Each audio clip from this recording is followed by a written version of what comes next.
Welcome to KVR learning platform. मैं आपका host and mentor Devendra Kumar आज फिर से जनरल साइंस की कुछ बातें लेकर के आ गया हूं।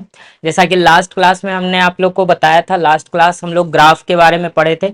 आज हम लोग प्रक्षेप्य गति यानी प्रोजेक्टाइल मोशन के बारे में आज हम लोग डिटेल में स्टडी करेंगे, है ना। प्रोजेक्टाइल मोशन यानी प्रक्षेप्य गति क्या होता है ना। उसके बाद हम लोग इसके बारे में कुछ इसके समीकरण के बारे में, कुछ छोटे मोटे समीकरण होते हैं, जो इक्वेशन होते हैं उनके बारे में हम लोग जानेंगे, है ना।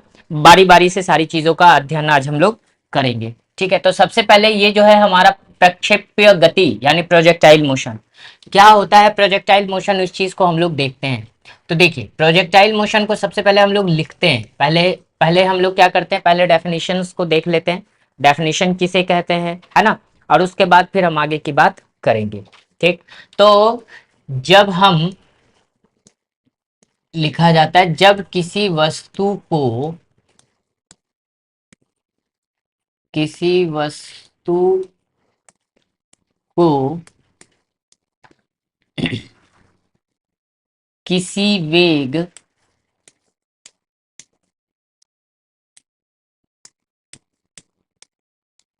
वेग से फेंका जाता है, फेंका जाता है तो वह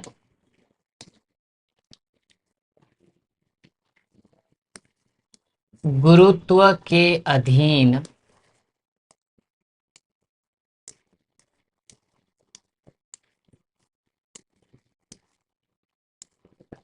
गुरुत्व के अधीन गति करता हुआ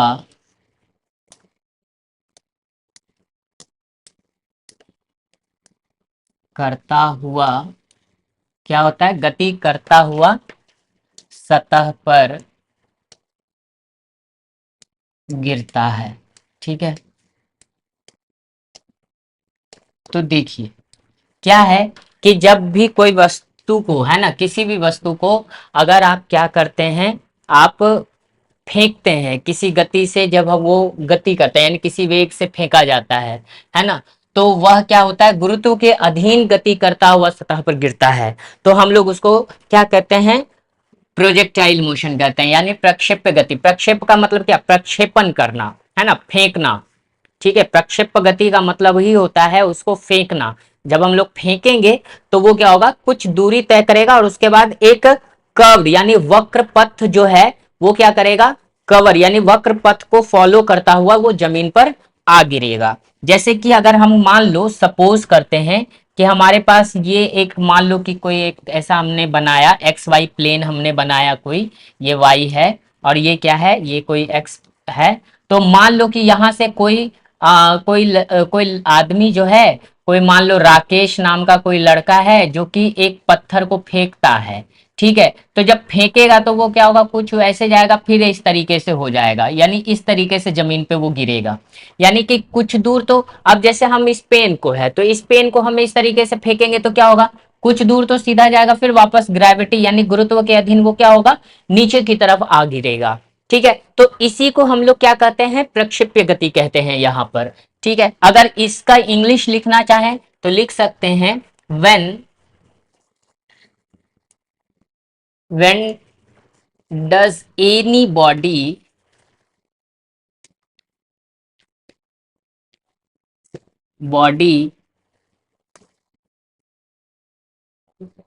throw some velocity through some velocity, then that body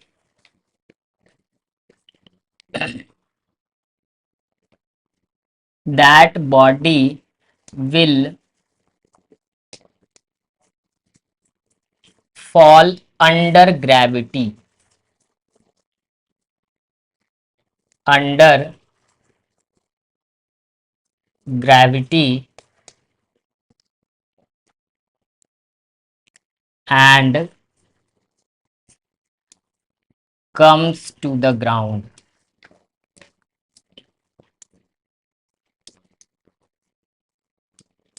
to the ground। ठीक, यानी कि जब हम किसी वस्तु को फेंकते हैं, है ना, कुछ वेलोसिटी से, है ना, तो क्या होता है कि वह बॉडी जो है क्या होता है, फॉल करने लगेगा, गिरने लगेगा अंडर ग्रेविटी, यानी कि गुरुत्व के अधीन गिरेगा, है ना, और वापस सतह पर आ जाएगा। तो उसी को हम लोग क्या कहेंगे, प्रोजेक्टाइल मोशन कहेंगे, जैसा कि आपको यहाँ पर दिख रहा है। इसके कुछ समीकरण भी होते हैं, यानी इक्वेशन होते हैं इसके। जो अब तो टाइम ऑफ फ्लाइट है हमारे पास, तो टाइम ऑफ फ्लाइट की बात तो हम कर लेंगे। सबसे पहले हम क्या करेंगे कि हम इसके कुछ इक्वेशन को देखेंगे। ये हमारे पास डेफिनेशन हो गए यहाँ से, ठीक है, ये इसके डेफिनेशन है हमारे पास।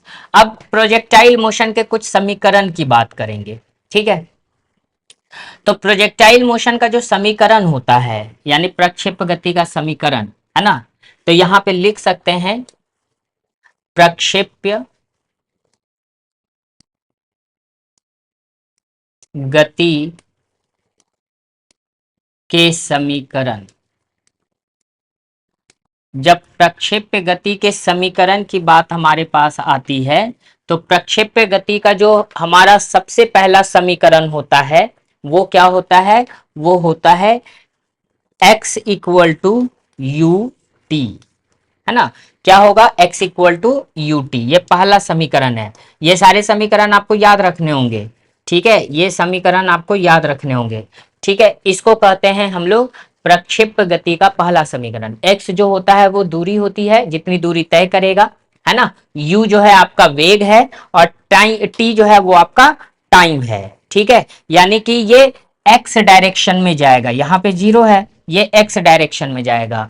अगर हम दूसरे समीकरण की बात करें इसका, है ना, दूसरा समीकरण मान लीजिए कि तब y इक्वल टू हो जाएगा हाफ जी टी, यानी y equal to half g t square, जिसको हम लोग कहते हैं, है ना, हाफ जी टी स्क्वायर कहेंगे, ठीक है। यानी कि y के संदर्भ में ये गिरेगा, ठीक है, y के संदर्भ में ये गिरेगा।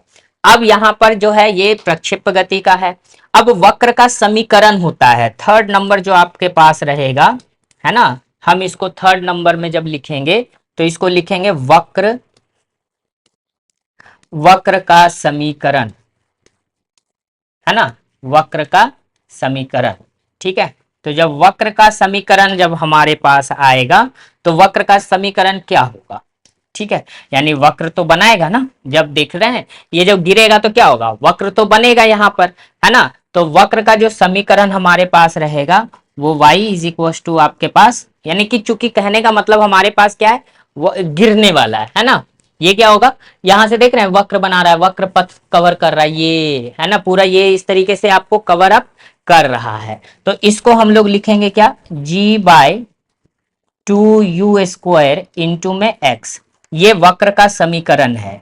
ये सारे समीकरण आपको याद रखने होंगे, ठीक है, ये सारे समीकरण आपको याद रखने होंगे, क्योंकि ये सारे समीकरण जो हैं आपके पूछे जाते हैं, ठीक है। समझ में बात आ गई यहां से, ये चीज है।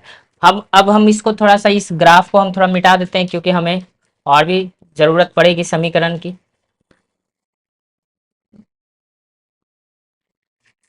ठीक, ये चीज है। अब हमारे पास जो है और भी समीकरण की जरूरत पड़ेगी हमें, कि समीकरण क्या होगा, है ना, क्योंकि भाई बिना समीकरण के तो बनेगा नहीं, समीकरण याद रखने पड़ेंगे हमें। समीकरण जब हम याद नहीं रखेंगे तो कैसे बनेगा हमारा काम, तो होना होना नहीं है। तो अब क्या करेंगे, यानी कि, है ना, समय,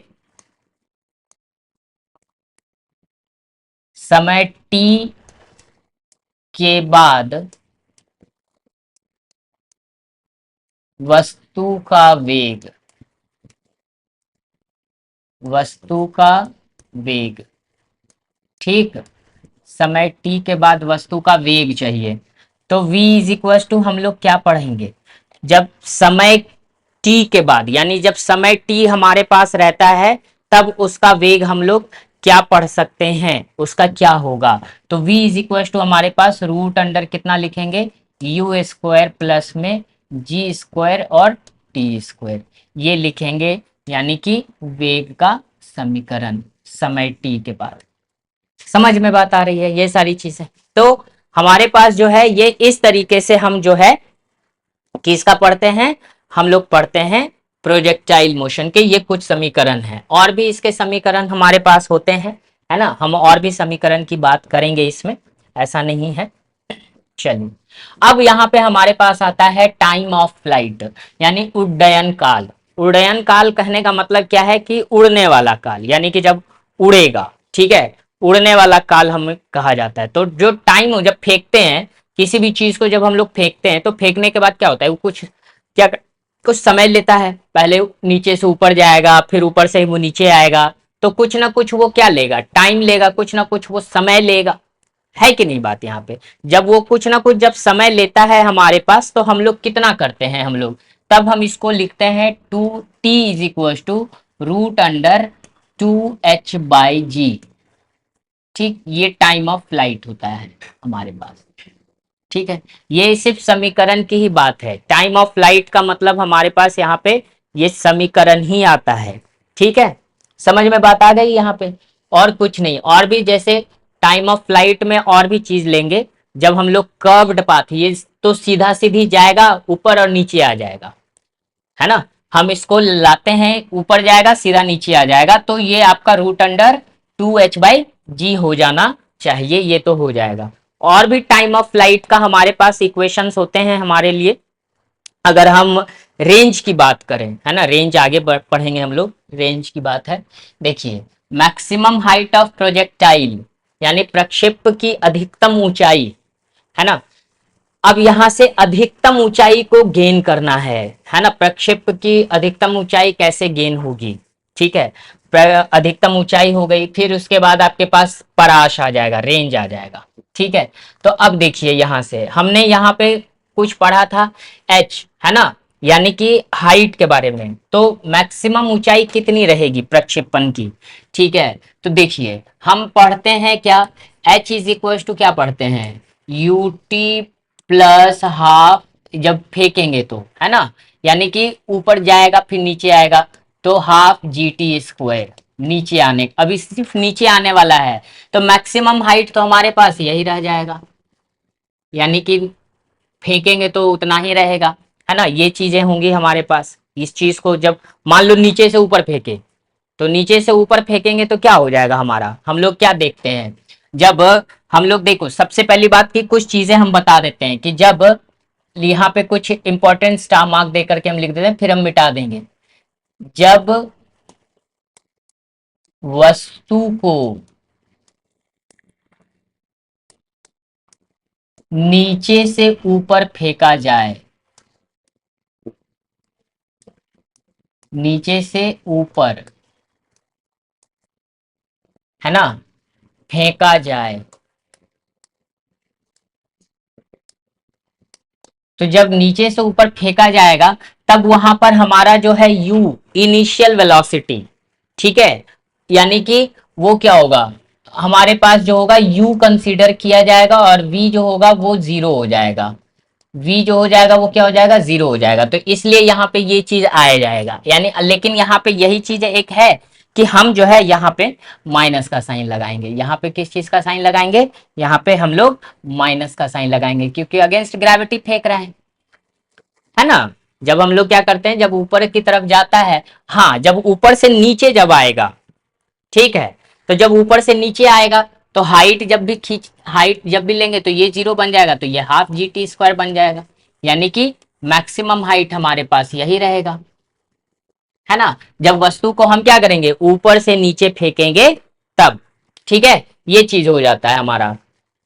बात समझ में आ रही है, यानी ऊपर से नीचे फेंक रहे हैं तो हमारे पास मैक्सिमम हाइट इतना रह जाएगा, है कि नहीं बात यहाँ पे। तो हम जो है यहाँ पर जो प्रक्षेप मैक्सिमम हाइट ऑफ प्रोजेक्टाइल जो होता है, यानी मैक्सिमम हाइट जो लेते हैं वो यही लेते हैं हम लोग, ठीक है। बात समझ में आ रही है यहाँ से। अगर हम यहाँ पे थोड़े से और एंगल्स की बात करें, क्योंकि अब कुछ ना कुछ कर्व्ड पाथ भी कवर अप करेगा, है कि नहीं बात हमारे पास, यानी एंगुलर प्रोजेक्शन भी होगा हमारा।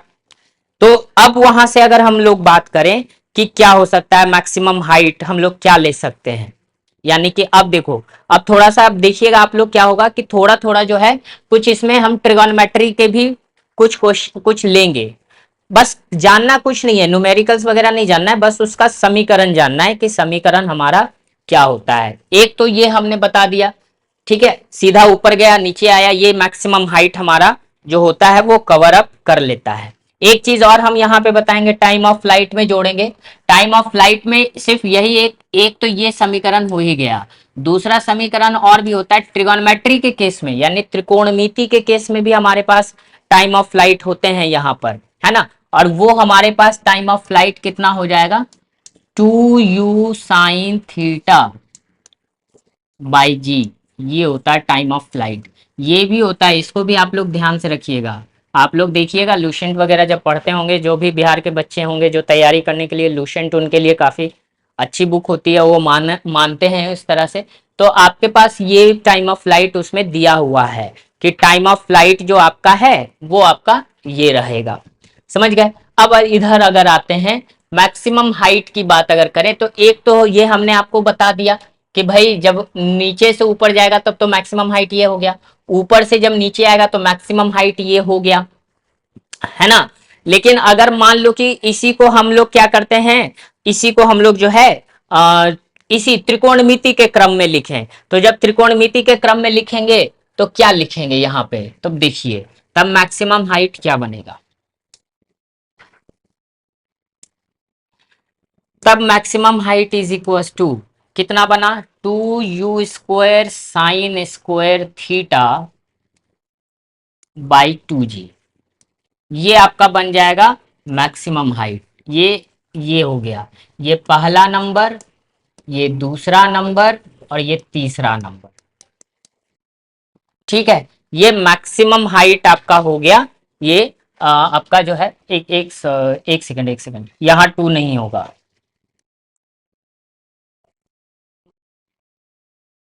चलिए सिर्फ यहाँ टू होगा, ठीक है। नीचे u² sin² theta by 2g, ये आपका जो है आपका हो जाएगा क्या, मैक्सिमम हाइट ट्रिगोनोमेट्री के केस में, है ना। ये प्रोजेक्टाइल मोशन के आपके मैक्सिमम हाइट ये हो गए, ठीक।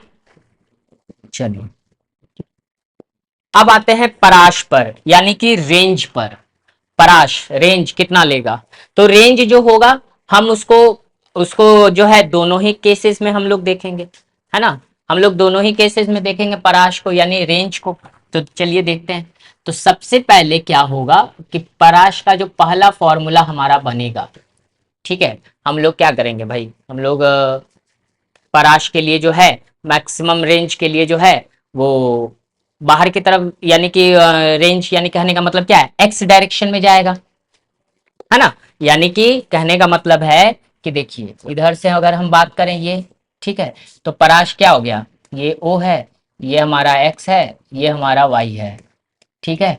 तो ये जो है इस तरीके से, तो ये वाला जो एक्स वाला जो डायरेक्शन होगा ये हमारा पराश बन जाएगा, है ना। तो जब ये पराश हमारा बन जाता है तो हम इसको क्या लिखते हैं, ये, तब यहाँ, तब यहाँ से जो है ये क्या हो गया, कुछ चीजें यहाँ पे गड़बड़ हो गई, ठीक है। अरे कुछ गिर गया मेरे ऊपर, चलो कोई बात नहीं, अच्छी बात है ना। लगता है कुछ, हाँ वो लगता है हवा हुआ आया होगा ना, उड़ उड़ करके वो गिर गया नीचे, है ना। चलिए कोई बात नहीं। तो चलिए देखते हैं हम लोग आगे, है ना।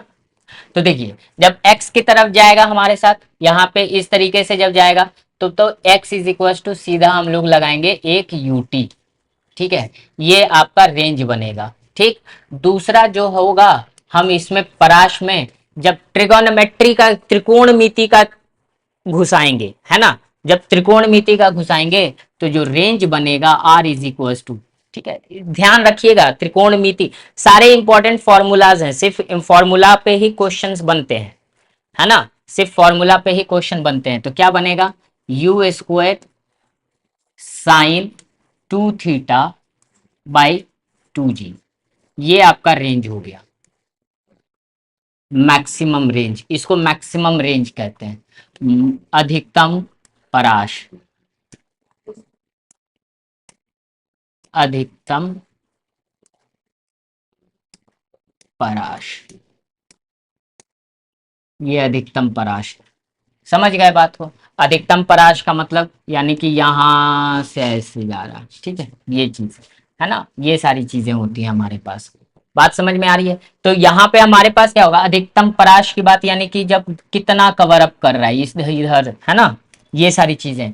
तो ये पूरा का पूरा इस तरीके से कवर अप जब करेगा, तो ये देख रहे हैं, ये प्रोजेक्टाइल मोशन है। ये जो आपका लग रहा है ना, ये पूरा का पूरा जो है, ये क्या है, यही प्रोजेक्टाइल मोशन है। और यहाँ पे तो बहुत सारी चीजें आती हैं, इधर जाती हैं, कुछ चीजें इधर आती हैं, है ना, कुछ चीजें जो हैं आपकी, है ना, यहाँ पर जो है कुछ चीजें जो है हम लोग क्या करते हैं, हम लोग यहाँ से लेते हैं कुछ चीजें इस तरीके से, कुछ इस तरीके से लेते हैं। तो ये सारी चीजें तो खैर अपर क्लासेस की हैं, तो वो आपको जानने की जरूरत नहीं है। बस प्रोजेक्टाइल मोशन का मैक्सिमम रेंज क्या है ना, टाइम ऑफ फ्लाइट क्या है, इन सारी चीजों को आपको जानना चाहिए, जो कि हमने आप लोगों को अभी बताया है। ठीक है, बात समझ में आ रही है यहाँ पे?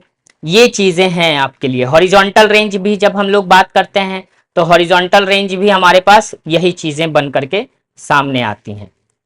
ठीक है, ये चीज होता है, इसी को हम लोग कहीं कहीं क्षैतिज पराश भी कहते हैं। इसी को क्या कहते हैं, इसी को क्षैतिज पराश,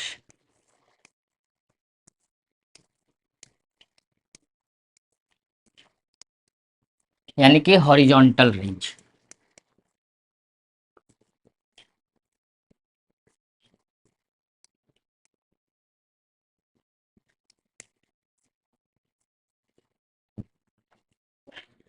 ठीक है, ये आपका होता है हॉरिजॉन्टल रेंज, यानी कि क्षैतिज पराश हमारा होता है।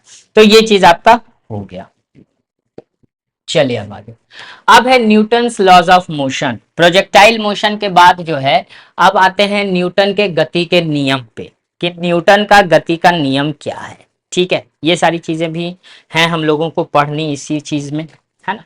ऐसे इसमें हम बता देते हैं कि मैक्सिमम जो रहेगा क्षैतिज पराश, है ना, अधिकतम के लिए जो है ना, थीटा अगर मान लिया जाए तो लिखा जाए, अगर कोई पूछता है अधिकतम,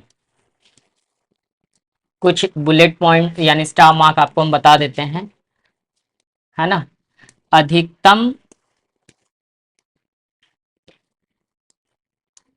पराश, अधिकतम पराश के लिए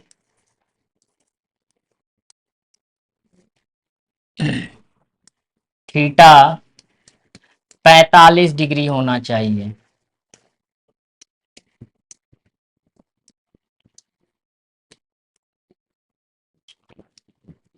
होना चाहिए। अधिकतम पराश के लिए, है ना, अधिकतम पराश के लिए कितना होना चाहिए, थीटा 45 डिग्री होना चाहिए। कितना होना चाहिए, 45 डिग्री। ठीक है, अधिकतम पराश के लिए ये देखिए 45 डिग्री रखिएगा, तो आर जो हो जाएगा वो आपका कितना बन जाएगा, यू स्क्वायर साइन, है ना, 2 थीटा है ना, 45 रखिएगा तो 90 बन जाएगा, यानी 1 बन जाएगा। तो साइन थीटा को लिखने का तो कोई मतलब ही नहीं बनेगा फिर हमारे पास, है ना। तो क्या बन जाएगा, सिर्फ हमारा बन जाएगा यू स्क्वायर बाई 2 जी। तो अधिकतम पराश जब भी बात कीजिएगा अधिकतम पराश के लिए, है ना, तो यू स्क्वायर बाई 2 जी आप इसकी बात कीजिएगा। ठीक है, क्योंकि 45 डिग्री पे जो है, कभी कभी देखते होंगे बिल्ली वगैरह जो उछलती है तो काफी लॉन्ग डिस्टेंस कवर करता है ना। तो क्यों करता है, क्योंकि वो एकदम 45 डिग्री पे उछलती है, इसलिए ज्यादा से ज्यादा दूरी तय कर पाती है ना। इसीलिए जो एथलेटिक्स वगैरह जो होते हैं, जो लॉन्ग जंप करते हैं, है ना, तो लॉन्ग जंप वगैरह करने के लिए क्या होता है कि अगर वो 45 डिग्री को लेकर के, अगर 45 डिग्री पे अगर फांदे, है ना, तो वो काफी ज्यादा दूरी औरों के मुकाबले और ज्यादा दूरी तय कर सकते हैं। लॉन्ग जो आपके जो होता है ना, लॉन्ग जंप। अब जो भी बिहार पुलिस वाले, जो भी बच्चे बिहार दरोगा की तैयारी कर रहे हैं, तो वो कोशिश कीजिएगा कि 45 डिग्री पे फानिए, क्योंकि आपको पता है कि 45 डिग्री पे जो है ना मैक्सिमम रेंज कवर हो जाता है, यानी यू स्क्वायर बाई 2 जी लगाते हैं। तो 45 डिग्री पे जैसे ही फानिएगा, आप ज्यादा से ज्यादा दूरी तय कर पाइएगा और आप अपना सिलेक्शन पक्का कर पाइएगा। चलिए आगे बढ़ते हैं अब हम लोग। अब न्यूटन के गति के नियम की बात करते हैं। तो भाई न्यूटन के गति के 3 नियम है बेसिकली। ठीक है, न्यूटन के गति के नियम जो होते हैं तीन होते हैं। पहला गति नियम है ना, न्यूटन,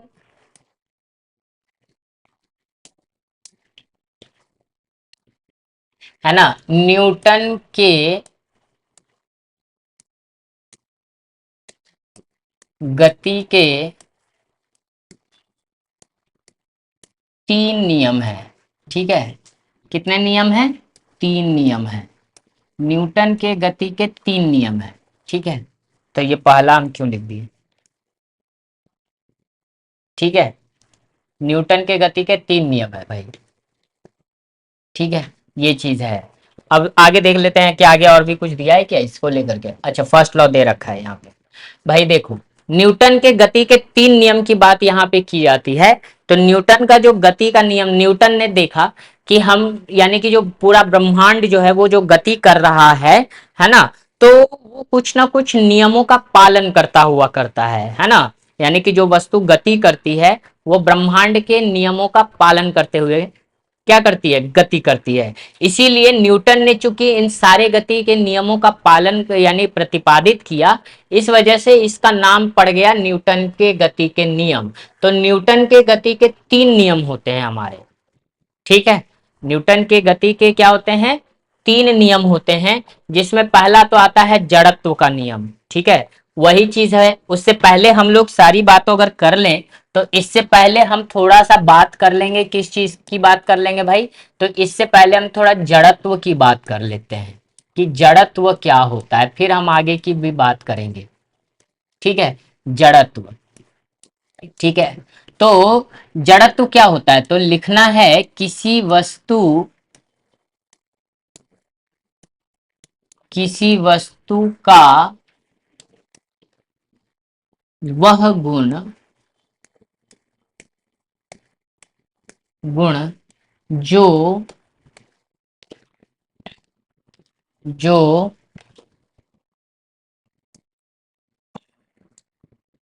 उस वस्तु को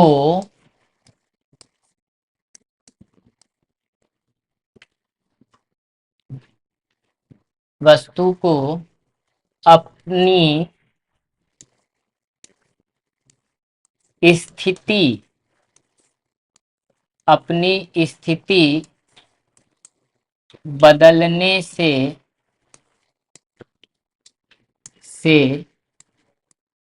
रोकता है। ठीक है, ये हो गया, है ना। जड़त्व जड़त्व वस्तु के द्रव्यमान पर निर्भर करता है।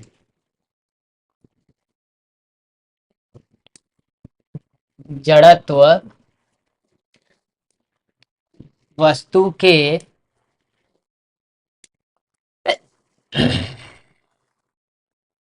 के किसके? द्रव्यमान द्रव्यमान पर निर्भर करता है।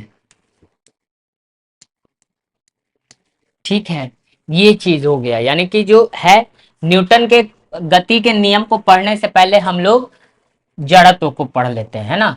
इंग्लिश में अगर बात करें तो इसका इंग्लिश होता है इनर्शिया। क्या होता है? Inertia.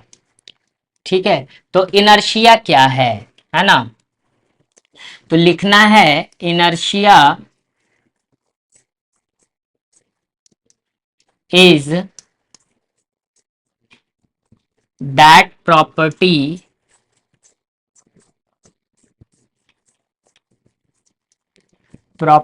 Of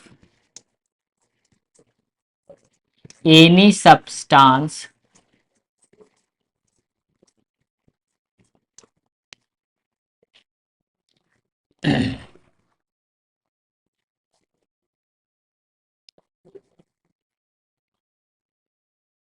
which is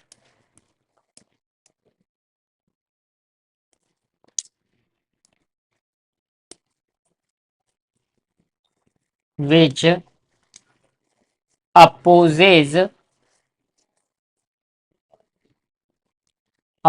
opposes to change position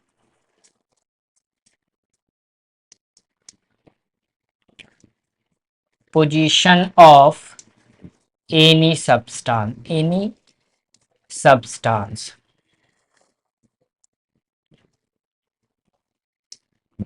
समझ में बात आ गई यहाँ पे? तो थोड़ा सा हम पानी पी लें, 2 minute.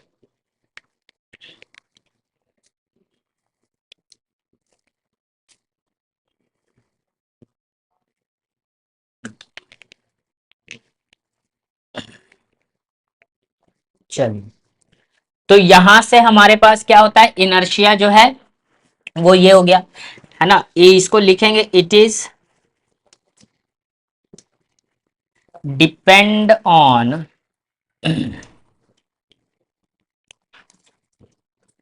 Mass of the body या मास ऑफ द सब्सटेंस।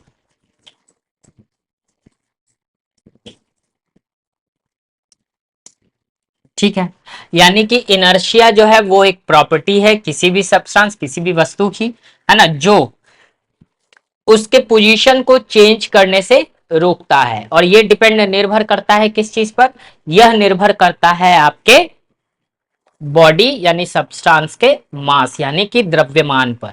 तो ये है जड़त्व, है ना। अब इसी से मिलता जुलता जो है, इसको सबसे पहले किसने दिया था? इसे सबसे पहले गैलीलियो गैलीली ने प्रतिपादित किया था, है ना। अगर हम इसकी बात करें तो इसे लिख सकते हैं, इसे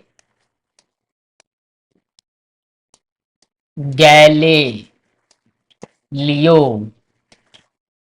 है ना, इसे गैलीलियो ने, है ना, गैलीलियो ने प्रतिपादित किया था। अगर बात करें तो इसे गैलीलियो ने क्या किया था? प्रतिपादित किया था।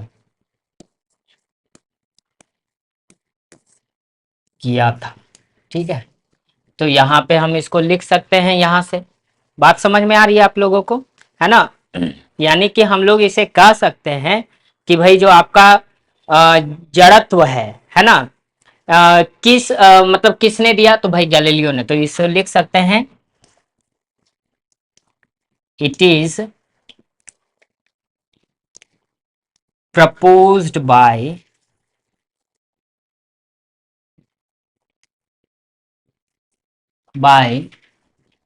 गैलीलियो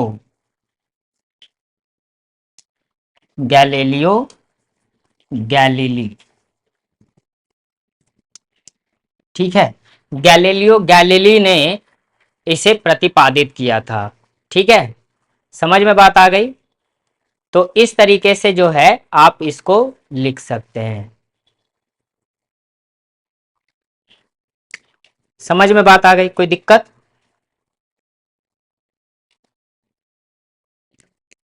चलिए, तब हम लोग अब इसके आगे की बात करते हैं। गैलीलियो गैलीली ने जब, है ना, इसको जब लिया था, ठीक है। अब यहां से ये चीजें हो गई यहां पर। अच्छा, एक और इंपॉर्टेंट बात कि गैलीलियो गैलीली ने इसे, क्वेश्चन जब पूछा जाता है तो कहा जाता है कि कब, तो लिख सकते हैं आप इसे, कब लिख सकते हैं? इन 1620 में, है ना, इन 1620। कब किया था? कब किया था? तो 1620 ईस्वी में। ठीक है, 1620 ईस्वी में गैलीलियो ने जो है इसे प्रतिपादित किया था, है ना। यानी लगभग लगभग उसी उसी बीच में, अराउंड है ना, अराउंड अराउंड है ये, जिसको कि हम लोग 17th सेंचुरी भी कहते हैं। ठीक है, इसको याद रखिएगा, 17th सेंचुरी, यानी कि लगभग में, है ना, लगभग में, लगभग 1620 ईस्वी, यानी कि 17वीं शताब्दी में। कब? 17वीं शताब्दी में।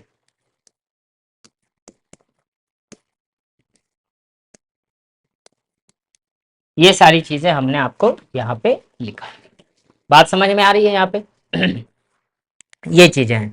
तो न्यूटन्स लॉज ऑफ मोशन का जो पहला पार्ट यानी कि जो जड़त्व है, जिससे कि न्यूटन का पहला नियम प्रतिपादित होता है, वो आपका जड़त्व कहलाता है ना। ये इस पूरे यूनिवर्स में, इस पूरे ब्रह्मांड में जो है, ये जो जड़त्व है ना, यही आपका सबसे खतरनाक फिजिकल क्वांटिटी है। ठीक है। जितने भी दुनिया में एक्सीडेंट्स होते हैं, जितने भी आप देखते हैं पैर हाथ सब टूटता है, सारा कुछ जो होता है, वो इसी की वजह से होता है, जड़त्व की वजह से ही होता है। यही जो है मोस्ट वांटेड किलर है पूरे ब्रह्मांड का। ठीक है। अगर ये ना रहे ना, तो होगा ही नहीं। अगर जड़त्व ना रहे तो होगा ही नहीं, है ना। वो आगे पता चल जाएगा यहाँ पे कैसे है ना। वो चीज हम आपको आगे और भी बताएंगे न्यूटन्स के नियम में। फिलहाल आपके यहाँ पे ये सारी चीजें आपको मैंने बता दी हैं।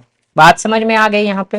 अब आते हैं हम अपने न्यूटन के प्रथम नियम पर, यानी कि न्यूटन के गति का पहला नियम क्या कहता है। ठीक है, आइए चलिए लिखते हैं। तो कहा जाता है, तो इसको लिखा जाता है न्यूटन के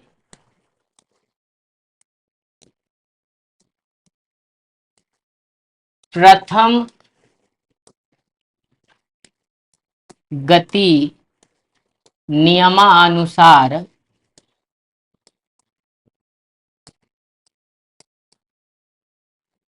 नियमानुसार यदि कोई वस्तु, यदि कोई वस्तु गति में है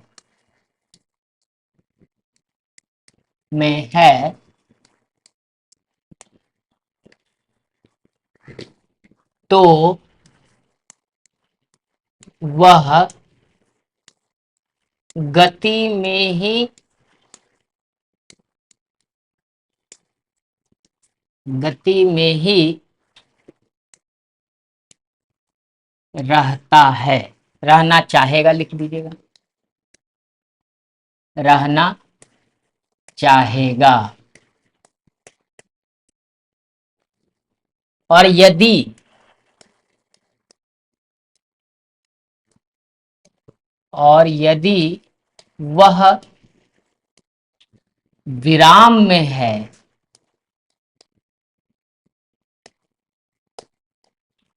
ना, विराम में है,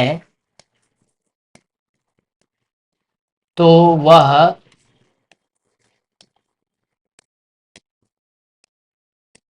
विराम में ही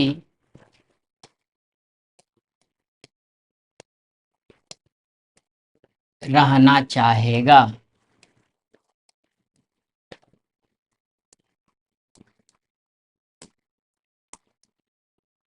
ठीक है, ये हो गया। वह अपनी स्थिति,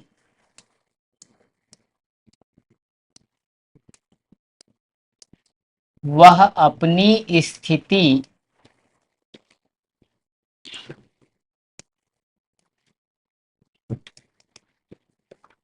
वह अपनी स्थिति तब तक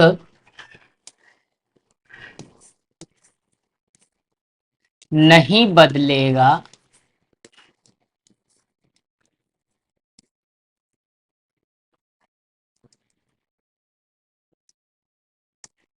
बदलेगा जब तक उस पर कोई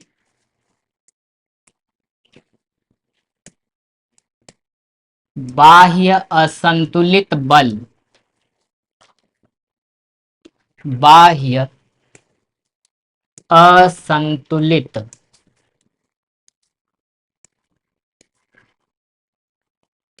बल ना लगे। ठीक, ये चीज है। तो न्यूटन के यहाँ पे ये नियम, अब देखिए जड़त्व का नियम भी यही हम बताए थे कि जड़त्व जो होता है वो क्या होता है, किसी वस्तु का वह गुण होता है जो कि क्या करता है, जो कि उसको अपनी स्थिति में बनाए रखने में मदद करता है ना। यानी कि वो अपनी स्थिति को बदलने नहीं देता है। जड़त्व वह गुण होता है किसी भी वस्तु का, और वह निर्भर करता है किस पर, द्रव्यमान पर। हमने ये पहले जड़त्व में बताया था। न्यूटन का गति का नियम भी इसी को इंडिकेट करता है कि कोई वस्तु अगर गति में है तो वो गति में रहना चाहेगा, क्योंकि जड़त्व का नियम पालन कर रहा है ना। क्योंकि ये जो होता है जड़त्व के नियमानुसार, इस पर जब तक कोई बाह्य असंतुलित बल नहीं लगेगा यह अपनी स्थिति को नहीं बदलेगा। अगर गति में है तो गति में ही रहेगा, अगर विराम अवस्था में है तो विराम अवस्था में ही रहेगा, है ना। तो ये कहीं ना कहीं जाकर के गैलीलियो के जड़त्व के नियम का पालन करता है, इसीलिए न्यूटन के प्रथम नियम को जड़त्व का नियम भी कहा जाता है ना। यहाँ पे इसमें बुलेट पॉइंट में हम लोग लिख सकते हैं कि न्यूटन के प्रथम गति नियम को, न्यूटन के न्यूटन के प्रथम गति के नियम को, है ना, प्रथम गति के नियम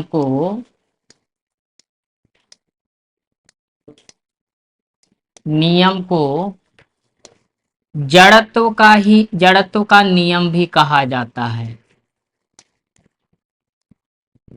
जड़त्व का नियम भी कहा जाता है ना, कहा जाता है।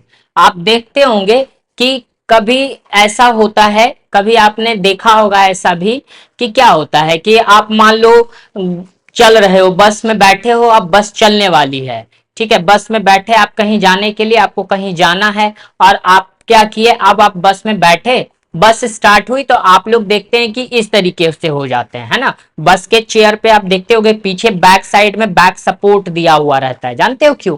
ये सिर्फ इसलिए क्योंकि न्यूटन के गति का नियम जो होता है वहां पे पालन होता है, जड़त्व का नियम का पालन होता है। कैसे? मान लो बस चला, हमारा पैर जो है बस के सरफेस के साथ कांटेक्ट में है, यानी बस के सतह के साथ क्या है, वो कांटेक्ट में है, संपर्क में है ना।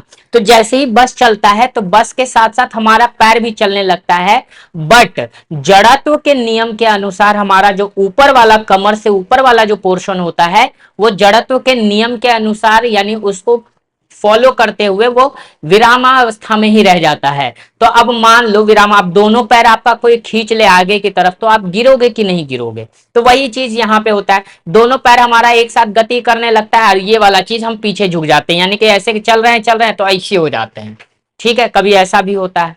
अब यहां से क्या होता है कि दूसरा सिनेरियो में क्या होता है कि जब बस रुक जाती है, मान लो गति कर रही है बस, एकाएक रुक गई, तो क्या होता है कि बस की सतह के साथ, यानी कि जो उसका जो सरफेस होता है जिसपे हमारा पैर रखा रहता है, तो जब बस रुकती है तो उसके साथ साथ हमारा पैर भी रुक जाता है। लेकिन जड़त्व के नियम के अनुसार कमर से ऊपर वाला ऊपरी भाग जितना होता है वो गति में ही रहने की कोशिश करता है, तो वो क्या होता है, हमेशा आगे की तरफ झुक जाता है, क्योंकि उसको आगे जाने की आदत है, तो वो आगे की तरफ झुक जाता है।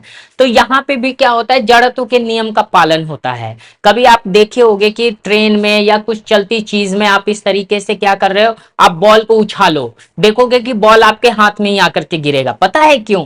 क्योंकि जब आप गति कर रहे होते हो तो जब बॉल भी आपके हाथ में रहता है तो वो भी क्या कर रहा होता है, गति कर रहा होता है। तो जब आप उसको उछालते हो तो जितनी दूरी आप तय करते हो उतनी दूरी बॉल भी तय करता है, इसलिए वो डायरेक्ट आपके हाथ में होता है। अब मान लो बॉल उछाल दिए तो हम गति कर रहे हैं तो बॉल को पीछे गिर जाना चाहिए, लेकिन ऐसा होता नहीं है। तो वहां पे कहीं ना कहीं किसका रोल होता है, जड़त्व का रोल होता है, इसलिए ऐसा होता है। कभी आपने देखा होगा, हमने बोला था कि द्रव्यमान पर, जड़त्व जो होता है वो द्रव्यमान पर निर्भर करता है।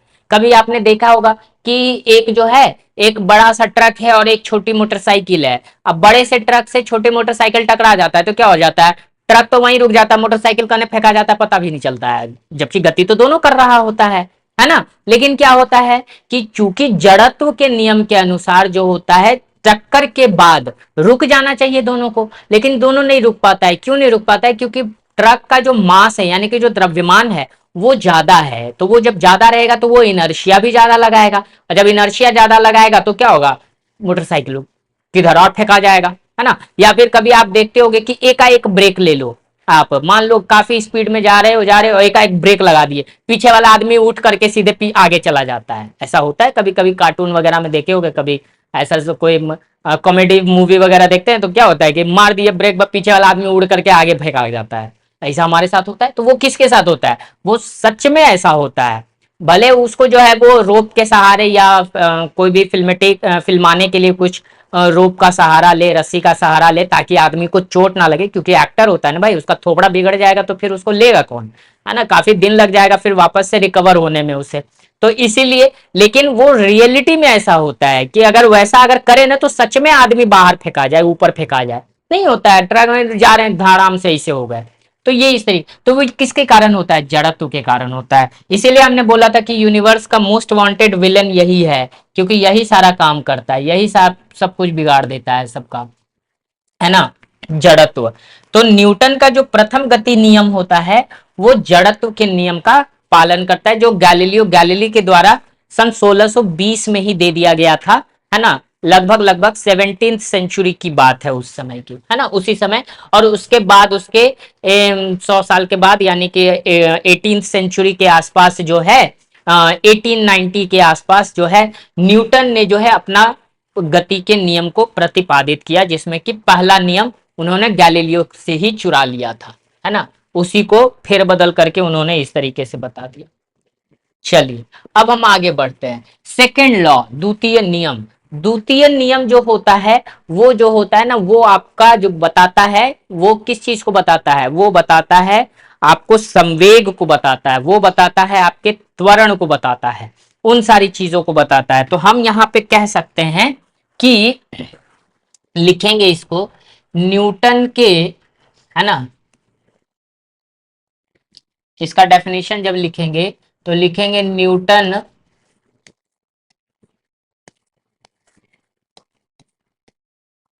के द्वितीय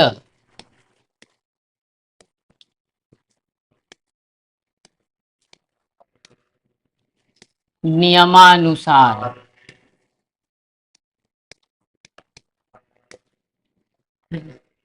द्वितीय नियमानुसार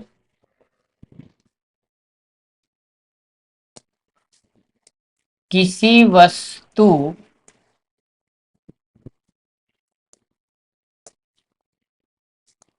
किसी वस्तु पर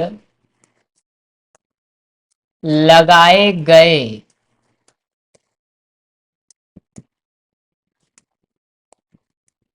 बल, लगाए गए बल के कारण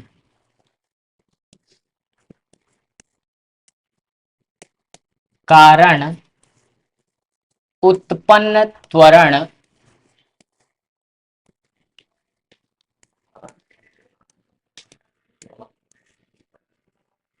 है ना, यानी कि उत्पन्न त्वरण जो हमारा होता है ना, वो क्या होता है, उत्पन्न त्वरण के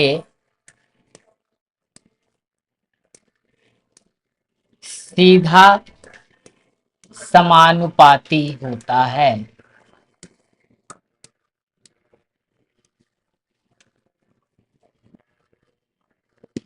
समानुपाती होता है एवं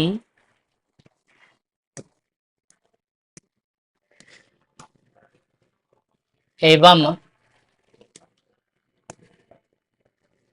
द्रव्यमान के भी द्रव्यमान के भी सीधा समानुपाती होता है।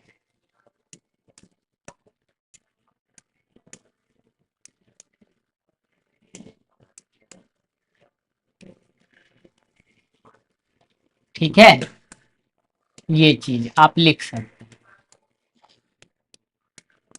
ठीक, न्यूटन गति के द्वितीय नियमानुसार क्या होगा, न्यूटन के द्वितीय नियमानुसार क्या होता है, किसी वस्तु पर लगाए गए बल, के कारण उत्पन्न त्वरण के सीधा समानुपाती होता है। यानी कि लगाए गए बल, यानी कि जो बल लगाते हैं वो त्वरण के सीधा समानुपाती होता है एवं द्रव्यमान के भी सीधा समानुपाती होता है। तो इसीलिए हम F इज इक्वल टू क्या लिखते हैं, एम ए लिखते हैं, है ना।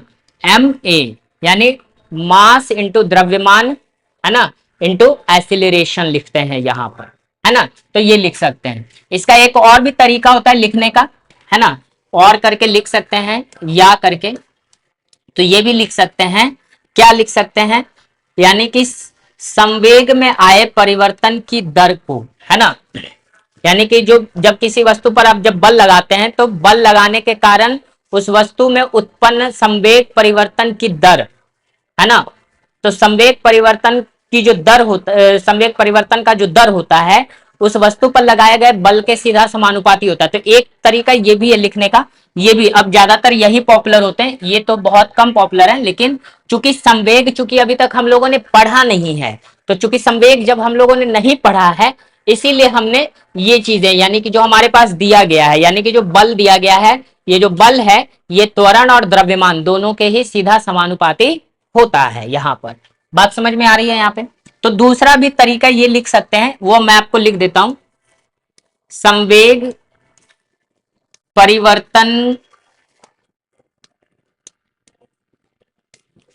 संवेग परिवर्तन की दर, वर्तन के दर की की दर, या फिर इसको आप एक ऐसे सिनेरियो में लिखिए, इसको ऐसे लिखिए आप।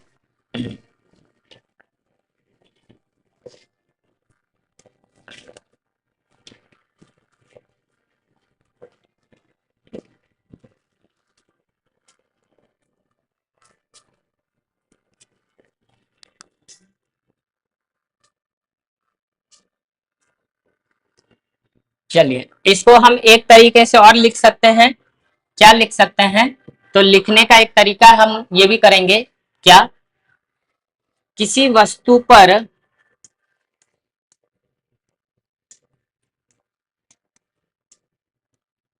वस्तु पर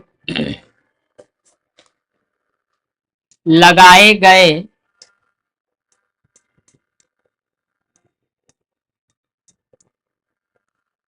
लगाए गए बल के कारण उस वस्तु में उस वस्तु में आए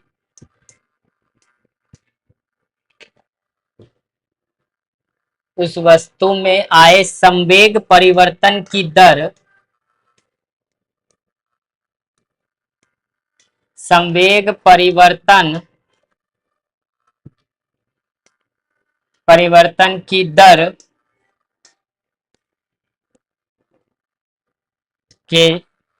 के सीधा समानुपाती होता है,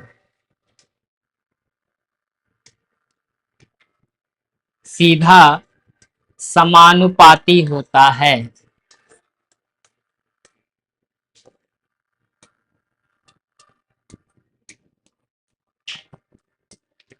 ठीक है, यानी कि किसी वस्तु पर, है ना, लगाए गए बल के कारण उस वस्तु में आए संवेग परिवर्तन की दर के सीधा समानुपाती होता है। यानी कि किसी वस्तु पर आप बल लगाइए और उस बल के कारण जो उसमें संवेग परिवर्तन होता है उसकी दर, यानी कि संवेग परिवर्तन की जो दर होती है वह बल उसी के सीधा समानुपाती हो जाता है। तो हम लोग उसको क्या कहते हैं, हम लोग उसे कहते हैं न्यूटन का द्वितीय गति नियम कहते हैं। तो एक तरीका ये भी लिख सकते हैं आप लोग, है ना। लेकिन चूंकि संवेग अभी हम लोगों ने पढ़ा नहीं है इसलिए हम लोग संवेग के बारे में अभी हमने इस तरह का डेफिनेशन नहीं लिखा है ना। चलिए, और यहाँ पे लिख सकते हैं कि यह जो परिवर्तन होता है बल की दिशा में होता है, यह परिवर्तन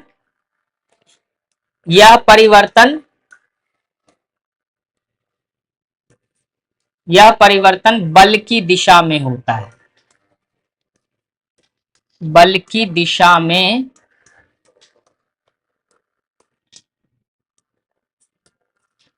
होता है। यह परिवर्तन किस दिशा में होता है? बल की दिशा में होता है। समझ गए बात को? चलिए आगे नेक्स्ट। अब बल के मात्रक का यूनिट ऑफ फोर्स, यानी कि यहाँ पे ये बल का जो है मात्रक, अब हम लोग देख लेते हैं कि बल का जो है हमारा मात्रक क्या होता है। ठीक है, तो देखिए, तो हम लोग लिख सकते हैं बल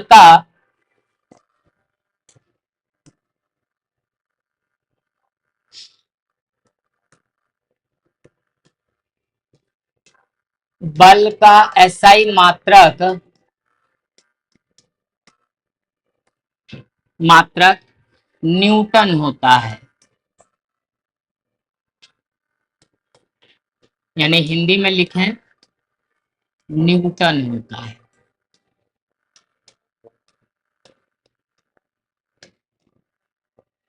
ना, न्यूटन होता है। ठीक है, न्यूटन होता है आपका, है ना। तो एक न्यूटन बराबर जो आपका होता है वो कितना होता है? वो 1 केजी मीटर प्रति सेकेंड स्क्वायर होता है। ठीक है, एक न्यूटन बराबर कितना होता है? 1 केजी मीटर प्रति सेकेंड होता है। ठीक है, ये 1 न्यूटन बराबर आपका होता है। समझ गए बात को, है ना। उसी तरीके से हम इसको लिख सकते हैं बल का सीजीएस मात्रक, बल का सीजीएस मात्रक, मात्रक क्या होता है? डाइन होता है ना, डाइन होता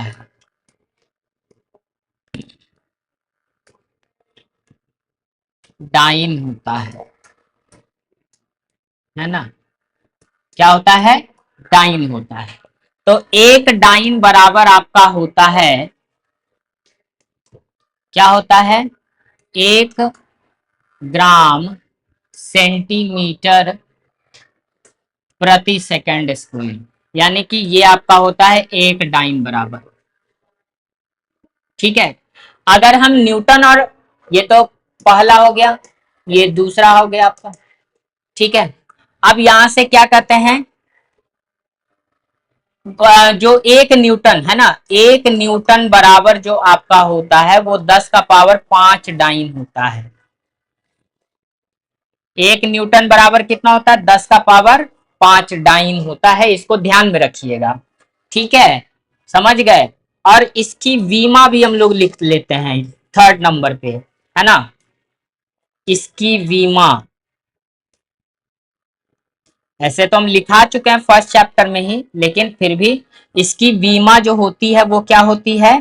क्या लिखिएगा? M L T - 2 इसकी वीमा होती है। किसकी वीमा? बल की जो वीमा होती है वो आपकी इतनी होती है। बात समझ में आ गई यहाँ पे? कोई दिक्कत वाली बात कहीं से? चलिए अब आगे की तरफ बढ़ते हैं। अब है आपका मोमेंटम, यानी अब आता है संवेग। ठीक है, अब क्या संवेग होता है? डेफिनेशन लिखते जाते हैं, सब कुछ करते जाते हैं। संवेग, मोमेंटम। ठीक है, संवेग, है ना, किसी वस्तु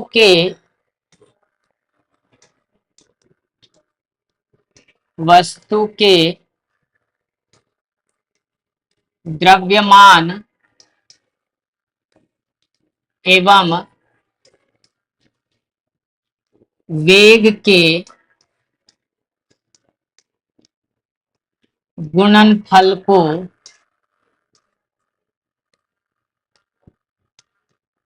संवेग कहते हैं। गुणनफल को क्या कहते हैं? संवेग कहते हैं।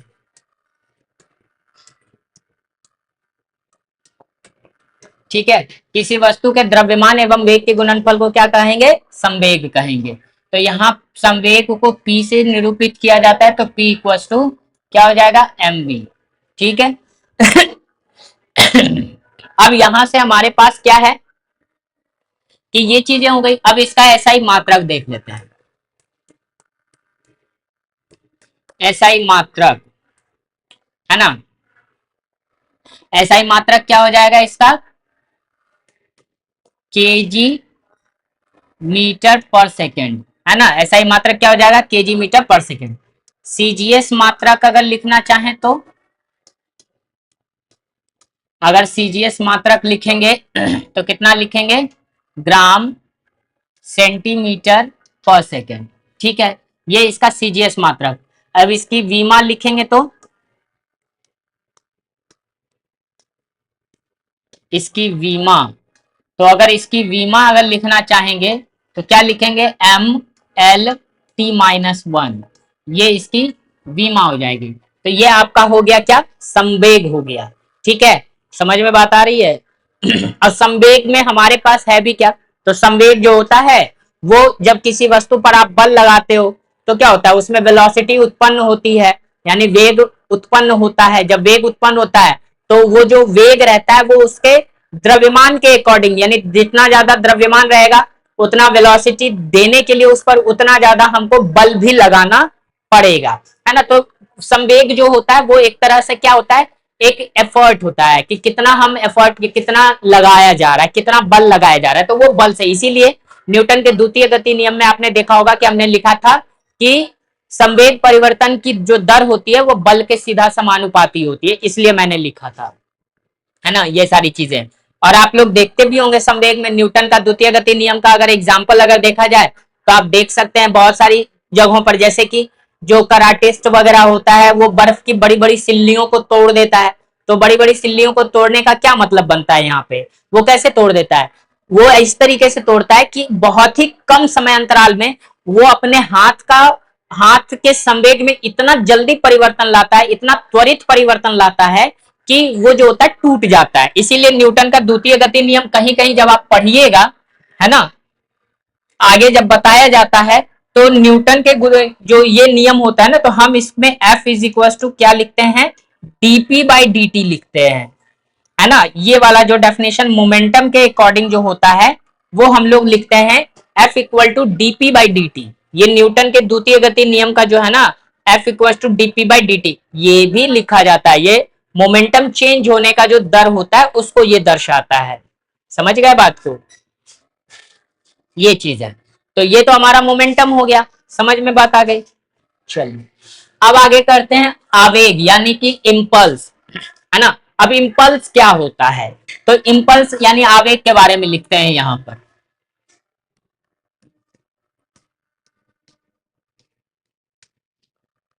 आवेग, ठीक है। तो आवेग में हमारे पास क्या है, क्या कह सकते हैं, है ना, बल तथा समय के गुणनफल को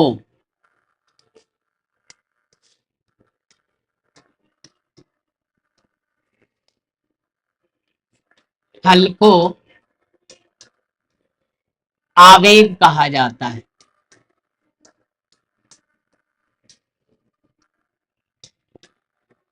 आवेग कहा जाता है,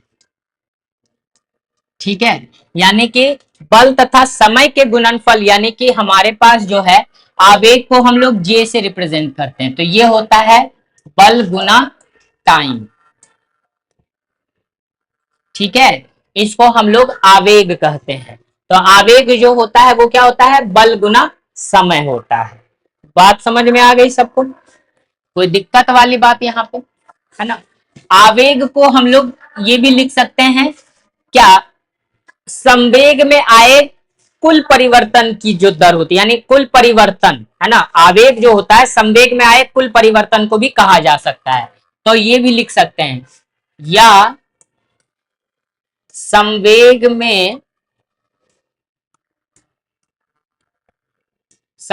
में आए कुल परिवर्तन को, है ना, कुल परिवर्तन परिवर्तन को क्या कहते हैं, आवेग कहते हैं, ये भी कह सकते हैं।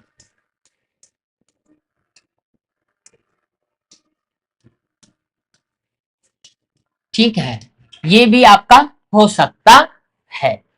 बात समझ में आ रही है यहाँ पे, कोई दिक्कत वाली बात नहीं है यहाँ पर, है ना। यहां से चलिए आगे बढ़े। चलिए अब इसके एसआई मात्रक वगैरह की बात कर लेते हैं, ठीक है। एसआई मात्रक, एसआई मात्रक जो होगा वो क्या होगा न्यूटन इंटू सेकेंड, है ना, न्यूटन इंटू सेकेंड।